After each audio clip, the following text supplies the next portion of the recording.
ഈശോ ഏറ്റവും അധികം സ്നേഹിക്കുന്ന പ്രിയ കൂട്ടുകാരെ, ഇന്ന് ഞാൻ നിങ്ങളുമായിട്ട് പങ്കുവയ്ക്കാൻ ആഗ്രഹിക്കുന്നത് ആൻമരിയ ക്രിസ്റ്റീനയുടെ ജീവിതത്തിലുണ്ടായ മറ്റൊരു ദൈവാനുഭവമാണ്. ഷാലോം ടൈംസിൽ പ്രസിദ്ധീകരിച്ച ഈ അനുഭവ സാക്ഷ്യം ഞാൻ വായിക്കുമ്പോൾ ഈശോയുടെ സ്നേഹമോർത്ത് എത്രയോ തവണ എൻ്റെ കണ്ണു നിറഞ്ഞെന്നോ.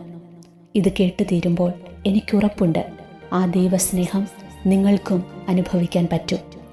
രോഗികളായിട്ടുള്ള ആരെങ്കിലും ഇപ്പോൾ എന്നെ കേൾക്കുന്നുണ്ടെങ്കിൽ ഇത് കേട്ടുകൊണ്ടിരിക്കുന്ന സമയം തന്നെ ഈശോയുടെ സൗഖ്യപ്പെടുത്തുന്ന അത്ഭുതത്തിൻ്റെ കരം നിങ്ങളുടെ മേൽ വന്ന് പതിക്കട്ടെ എന്ന് പ്രാർത്ഥിക്കുന്നു. നിങ്ങളുടെ വിശ്വാസത്തെ അവിടുന്ന് കൂടുതൽ ബലപ്പെടുത്തട്ടെ. നഴ്സിംഗ് 2ാം വർഷം പഠിക്കുന്ന കാലം. ഒരു ദിവസം പെട്ടെന്ന് ശക്തമായ വയറുവേദന. സ്കാൻ ചെയ്തപ്പോൾ വലത് ഓവറിയിൽ ചെറിയൊരു മുഴ. അവധി സമയത്ത് പോയി ഡോക്ടറെ കണ്ടു. ഗുളിക കഴിച്ചു മാറ്റാൻ പറ്റുന്ന വലിപ്പം കഴിഞ്ഞു. സർജറി വേണം എന്നതായിരുന്നു ഡോക്ടറുടെ നിർദ്ദേശം. നഴ്സിംഗ് വിദ്യാർത്ഥിനി ആയതുകൊണ്ട് ആ തീരുമാനം എനിക്ക് സ്വീകാര്യമായില്ല. ആലോചിച്ച് തീരുമാനിക്കാമെന്നു പറഞ്ഞ് മടങ്ങിപ്പോന്നു. വീണ്ടും മാസങ്ങൾ കടന്നുപോയി. വയറുവേദന കൂടുതൽ ശക്തമായിക്കൊണ്ടിരുന്നു. വേറെ വഴിയില്ലാതെ 2ാമതൊരു സ്കാൻ ചെയ്തു നോക്കി. പഴയതിലും കൂടുതൽ വലിപ്പത്തിലായിരിക്കുന്നു മുഴ. വീണ്ടും അതേ ഗൈനക്കോളജിസ്റ്റിനെ കാണാൻ ചെന്നു. ഓണാവധിക്ക് സർജറി ചെയ്യാൻ തീയതി കുറിച്ച് തിരിച്ചു വരികയും ചെയ്തു. വീണ്ടും കോളേജിലെത്തി പഠനം തുടർന്നു. കുറച്ച് ദിവസങ്ങൾ അങ്ങനെ കടന്നുപോയി. ഇനി 10 ദിവസങ്ങൾ കഴിഞ്ഞ് സർജറിയാണ്. നഴ്സിംഗ് കോളേജിൽ നിന്ന് വലിയ യാത്രയയപ്പാണ് എനിക്ക് കിട്ടിയത്. സുഹൃത്തുക്കളുടെ പ്രാർത്ഥനാശംസകളും ധൈര്യപ്പെടുത്തലുകളും എല്ലാം മനസ്സിൻ്റെ ഭാരം അല്പം കുറച്ചു. വീട്ടിൽ ഇനി 10 ദിവസങ്ങൾ പൂർണ്ണ വിശ്രമം. ഒരിടത്തും അടങ്ങിയിരുന്ന് പണ്ടേ ശീലമില്ലാത്തതുകൊണ്ട് 10 ദിവസം എങ്ങനെ കടന്നു പോകുമെന്നത് ഒരു പ്രശ്നമായിരുന്നു. വാടക വീട്ടിലാണേ താമസം. റോഡിലൂടെ ആളുകളും വാഹനങ്ങളും കടന്നു പോകുന്നത് നോക്കി ഹാളിൽ മണിക്കൂറുകൾ ചെലവഴിക്കും. ഇരിക്കുന്ന സോഫയ്ക്കരികിൽ ഈശോയുടെ തിരുഹൃദയ രൂപമുണ്ട്. ചിലപ്പോൾ തോന്നും ഈശോ എന്നെ തന്നെ നോക്കിയിരിക്കുകയാണെന്ന്. അമ്മ നടന്നു വരുന്നുണ്ട്. കയ്യിൽ നിറയെ തുണികൾ. കഴുകാൻ മുറ്റത്തേക്ക് പോകുന്ന തിരക്കിൽ ചെറിയൊരു ഉപദേശം: ഇങ്ങനെ റോഡിൽ പോകുന്നവരുടെ കണക്കെടുത്തിരിക്കാതെ ദൈവത്തോട് പ്രാർത്ഥിക്ക്. അമ്മ പുറത്തേക്ക് പോയി. ഈശോയെ ഞാൻ തിരിഞ്ഞൊന്ന് നോക്കി. എല്ലാം ചെയ്തു വെച്ചിട്ട് ഇരിക്കുന്നത് കണ്ടില്ലേ? എന്നിൽ ദേഷ്യം അല്പം ആളിക്കത്തി. അല്ല ഈശോയെ, എൻ്റെ ദേഹം കത്തികൊണ്ട് മുറിക്കണമെന്ന് നിനക്ക് അത്രയ്ക്ക് ആഗ്രഹമാണോ? ഈശോ നിശബ്ദത തുടർന്നു. കൂടുതൽ എന്തെങ്കിലും പറയണമെന്ന് എനിക്കും തോന്നിയില്ല. അമ്മ വീണ്ടും രംഗപ്രവേശം ചെയ്തു. ഇനി അമ്മയുടെ ഒരു സാക്ഷ്യമാവാം. കുറച്ചു കാലം മുമ്പ് അമ്മയുടെ കിഡ്നിയിൽ വലിയ കല്ലുകൾ മൂലം ബ്ലോക്ക് ഉണ്ടായി. അമ്മയോടും ഡോക്ടർ ഓപ്പറേഷനാണ് നിർദ്ദേശിച്ചത്. അമ്മ തുടർന്നു: ഞാൻ എൻ്റെ കിഡ്നിയിലെ കല്ലുകൾ ദൈവവചനത്തിൻ്റെ ശക്തിയാൽ പൊടിച്ചു തരണമേ എന്ന് പ്രാർത്ഥിച്ചതിൻ്റെ ഫലമായി ബ്ലോക്കുണ്ടാക്കിയ കല്ലുകൾ ഓപ്പറേഷൻ കൂടാതെ പൊടിഞ്ഞുപോയി. അമ്മയെന്ന് ആവർത്തിച്ചു പറഞ്ഞു പ്രാർത്ഥിച്ചത് ജെറമ്യായുടെ പുസ്തകം 23-ാം അധ്യായം 29-ാം വചനമായിരുന്നു. വചനം ഇങ്ങനെയാണ്: എൻ്റെ വചനം അഗ്നി പോലെയും പാറയെ തകർക്കുന്ന കൂടം പോലെയുമല്ലേ? കർത്താവ് ചോദിക്കുന്നു. ഒരു അത്ഭുത കഥ പോലെ ഞാൻ അമ്മയുടെ വാക്കുകൾ കേട്ടിരുന്നു. പഠിക്കുന്ന കാലഘട്ടത്തിൽ സാധാരണ എല്ലാവർക്കും തോന്നുന്നത് പോലെ ഞാനും ചിന്തിച്ചു, ഇതൊക്കെ നടക്കുന്ന കാര്യമാണോ? ബൈബിളിൽ നിന്ന് ഒരു വചനം ഏറ്റുപറഞ്ഞാൽ കിഡ്നിയിലെ കല്ലുകൾ പൊടിയുക. എന്തായാലും ഒരു പരീക്ഷണം നടത്താൻ ഞാനും തീരുമാനിച്ചു.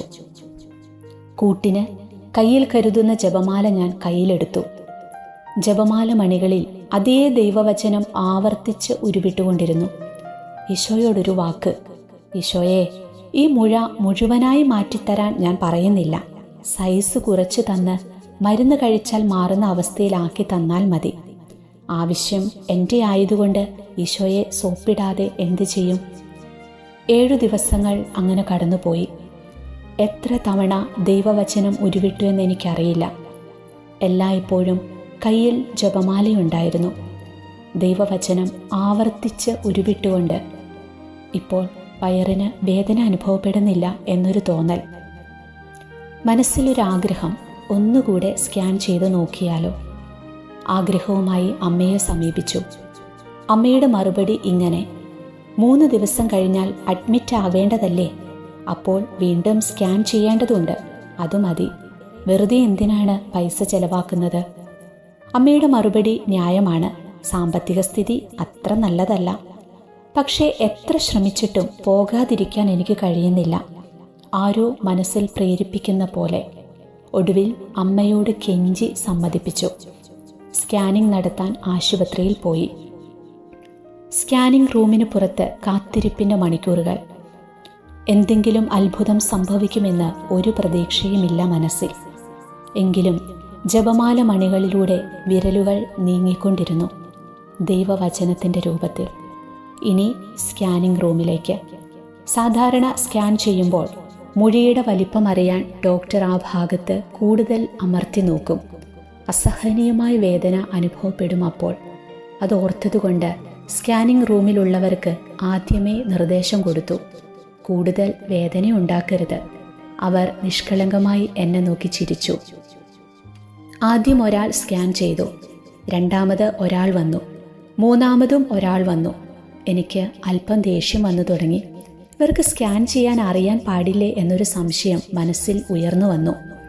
എന്തായാലും അല്പം പോലും വേദന അനുഭവപ്പെട്ടില്ല എന്നതുകൊണ്ട് അവരോട് ദേഷ്യപ്പെട്ടില്ല. പഴയ റിപ്പോർട്ടും കയ്യിൽ പിടിച്ച് അവർ ചില ചോദ്യങ്ങൾ എന്നോട് ചോദിച്ചു. പിന്നീട് റിപ്പോർട്ടിന് വേണ്ടി പുറത്ത് കാത്തിരിക്കാൻ ആവശ്യപ്പെട്ടു. ഏകദേശം അരമണിക്കൂർ കഴിഞ്ഞു. റിപ്പോർട്ടിന് വേണ്ടി പേര് വിളിച്ചു. റിപ്പോർട്ട് വാങ്ങാൻ ഒരു ധൈര്യക്കുറവ്. അമ്മയോട് പോയി വാങ്ങിക്കാൻ പറഞ്ഞു. അമ്മയുടെ ഓരോ ഭാവവും നോക്കി ഞാൻ അവിടെ തന്നെ ഇരുന്നു. കയ്യിൽ കിട്ടിയ കടലാസ് നിവർത്തി നോക്കിയിട്ട് അമ്മ എന്നെ തിരിഞ്ഞു നോക്കി. ഒപ്പം കണ്ണു തുടയ്ക്കുന്നതും കണ്ടു. എന്തോ കൂടുതലായി സംഭവിച്ചിട്ടുണ്ട് എന്നൊരു തോന്നൽ. വിറയ്ക്കുന്ന ശരീരത്തോടെ അമ്മയുടെ അടുത്തേക്ക് നടന്നു. റിപ്പോർട്ട് കയ്യിൽ വാങ്ങി. കണ്ണുകൾ നിറഞ്ഞിരുന്നതുകൊണ്ട് അക്ഷരങ്ങൾ വ്യക്തമായി എനിക്ക് വായിക്കാൻ കഴിയുന്നില്ല. മുഴുവൻ റിപ്പോർട്ടും വായിക്കാൻ നിൽക്കാതെ ഏറ്റവും ഒടുവിൽ എഴുതാറുള്ള ഫൈനൽ ഇംപ്രഷൻ മാത്രം വായിച്ചു. അവിടെ ചുവന്ന മഷിയിൽ അടിവരയിട്ടുകൊണ്ട് ഇങ്ങനെ എഴുതിയിരിക്കുന്നു: previously noted large adnexal cyst not seen now. മുൻപുണ്ടായിരുന്ന വലിയ മുഴ ഇപ്പോൾ കാണുന്നില്ല എന്ന്. കണ്ണുനീർ നിർത്താതെ ഒഴുകിക്കൊണ്ടിരുന്നു.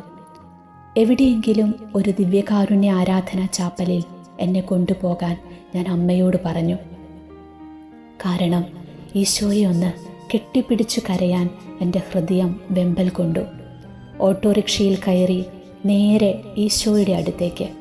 ചാപ്പലിൻ്റെ വാതിൽക്കലെത്തിയപ്പോൾ സക്രാരിയിൽ നിന്ന് ഈശോ 2 കൈ നീട്ടി എന്നെ കോരിയെടുക്കാൻ തയ്യാറായി നിൽക്കുന്നത് പോലെ. ഈശോയുടെ വാവയെ തോളിലെടുത്തൊന്ന് തലോടാൻ, വാവേ നീ എൻ്റേതാണെന്ന് പറയാൻ. സക്രാരിയുടെ മുന്നിലേക്ക് ഞാൻ കരഞ്ഞുകൊണ്ട് ഓടിച്ചെന്നു. കയ്യിലെ റിപ്പോർട്ട് ഈശോയെ കാണിച്ചു. കണ്ണുനീരല്ലാതെ ഞങ്ങൾക്കിടയിൽ സംസാരിക്കാൻ വാക്കുകളുണ്ടായില്ല. മനസ്സിൽ ഒരു ചോദ്യം മാത്രം: ഈശോപ്പേ, എന്തിനാ എന്നെ ഇത്രയും സ്നേഹിക്കുന്നേ? ഈശോ പുഞ്ചിരിയോടെ നോക്കി.